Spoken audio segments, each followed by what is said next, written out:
এই আদেশটি অন্তর্বর্তীকালীন সরকারের অন্তহীন একটি প্রতারণার দলিল। এটা আমি আজকে আবার পুনরুচ্চারণ করছি। এই আদেশের 10 ধারা অনুযায়ী সংবিধান সংস্কার পরিষদের যে অধিবেশন আহ্বান করার কথা আমাদের মাননীয় বিরোধী দলীয় নেতা উত্থাপন করেছেন, সেইটা ফ্যাক্ট ইস্যু সম্পর্কে আমি আজকে বলে ফেললাম। এখন রাষ্ট্রপতি যে রাষ্ট্রপতি 72 অনুচ্ছেদ অনুসারে যে সংবিধানের নির্দেশ বিধান অনুসারে প্রধানমন্ত্রীর লিখিত পরামর্শ অনুযায়ী এই মহান জাতীয় সংসদের অধিবেশন আহ্বান করেছেন, স্থান এবং সময় নির্ধারণ করেছেন, সেটাও বলেছি।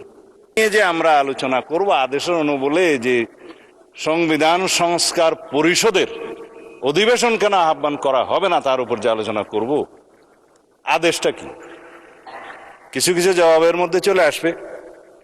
মাননীয় বিরোধী দলের একজন সদস্য বলেছেন এই আদেশটা বৈধ আইন। এখানেই হচ্ছে বিতর্কটা। এই আদেশটা বৈধ আইন না। রাষ্ট্রপতি আদেশ জারি করতে পারতেন, পাস্ট টেন্স।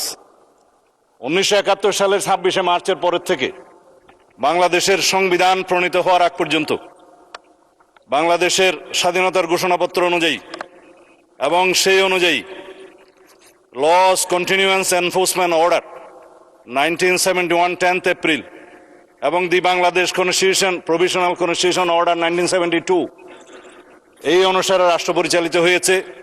রাষ্ট্রপতি অর্ডার জারি করেছেন, রাষ্ট্রপতির অর্ডার অনুসারে নবগঠিত রাষ্ট্র পরিচালিত হয়েছে। আদেশগুলো সবগুলোকে বৈধতা দিয়ে সংবিধানের প্রথম এবং 4th তফসিলে বৈধতা দেয়া হয়েছে, কন্টিনিউশন হয়েছে। আমি সেই আদেশকে বৈধ আদেশ মনে করি।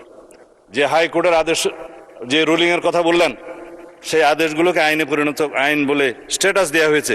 অবশ্যই আর্টিকেল 152 অনুসারে একটা হচ্ছে ল, আরেকটা হচ্ছে এক্সিস্টিং লস।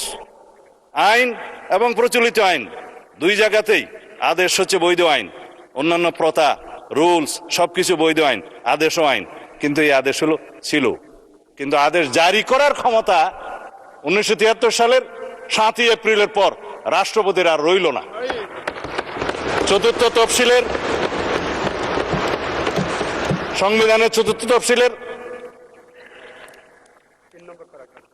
ধারা 3 সাবসেকশন 2 সাবসেকশন 3 অনুসারে যে সমস্ত আদেশ জারি হয়েছিল সেটা বৈধ, এবং যে সমস্ত আদেশ জারি হয়েছে সেটা পরে রাষ্ট্রপতি বাংলাদেশে প্রণীত সংবিধানের সাথে সামঞ্জস্যপূর্ণতা দেওয়ার জন্য সেটা আদেশ সংশোধনও করার ক্ষমতা দেয়া হয়েছে।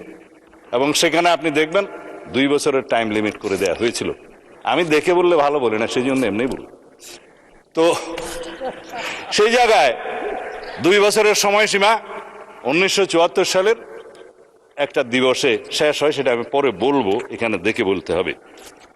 কিন্তু 4th তফসিলের ধারা 17 সাবসেকশন 2 লাস্ট প্যারাগ্রাফ অনুসারে বাংলাদেশের রাষ্ট্রপতির আর আদেশ জারির ক্ষমতা রইল না। তারপরে দেখে নিতে পারেন।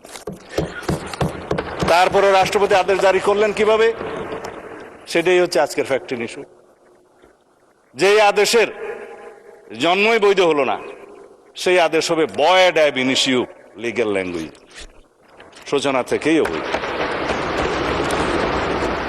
এইবার বক্তৃতায় আসি। মাননীয় স্পিকার, এই আদেশটা রাষ্ট্রপতির অধ্যাদেশ না হওয়ার কারণে 133টি অধ্যাদেশ উপস্থাপন করা হলেও সংসদের প্রথম দিনে এই আদেশটা উপস্থাপন করা হলো না, কারণ এটা না হয় অধ্যাদেশ না হয় আইন।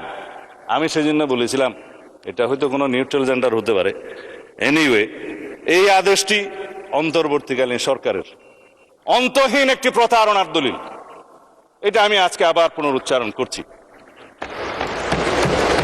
এই আদেশের 10 ধারা অনুযায়ী সংবিধান সংস্কার পরিষদের যে অধিবেশন আহ্বান করার কথা আমাদের মাননীয় বিরোধী দলীয় নেতা উত্থাপন করেছেন, সেইটা ফ্যাক্ট ইস্যু সম্পর্কে আমি আজকে বলে ফেললাম। এখন রাষ্ট্রপতি যে রাষ্ট্রপতি 72 অনুচ্ছেদ অনুসারে যে সংবিধানের নির্দেশ বিধান অনুসারে প্রধানমন্ত্রীর লিখিত পরামর্শ অনুযায়ী এই মহান জাতীয় সংসদের অধিবেশন আহ্বান করেছেন, স্থান এবং সময় নির্ধারণ করেছেন, সেটাও বলেছি।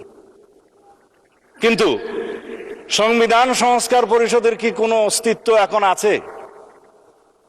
যে রাষ্ট্রপতি কোন বিধান বলে এই অধিবেশন আহ্বান করবেন? এই আদেশ, যে আদেশটা ভয়েড অ্যাব ইনিশিও, সেই অনুবলে কি রাষ্ট্রপতি কোনো ক্ষমতাপ্রাপ্ত হলেন? হ্যাঁ, যদি আমরা এখানে সবাই সম্মত হতাম, সংবিধান সংশোধন হয়ে যেত, সেখানে রাষ্ট্রপতিকে ক্ষমতা দেয়া হতো এবং রাষ্ট্রপতি সেই অনুসারে সংবিধান সংস্কার পরিষদের গঠন করতেন। সংবিধানে আসতো, ফর্ম আসতো তৃতীয় তফসিলে 148-এর বিধান অনুসারে, সেই ফর্ম অনুসারে যিনি শপথ পরিচালনা করতে পারতেন তিনি, তার নির্ধারণ হতো, সেটি স্পিকার হোক, রাষ্ট্রপতি হোক বা প্রধান নির্বাচন কমিশনার হোক। তারপরে সেই প্রশ্ন আসতে পারত।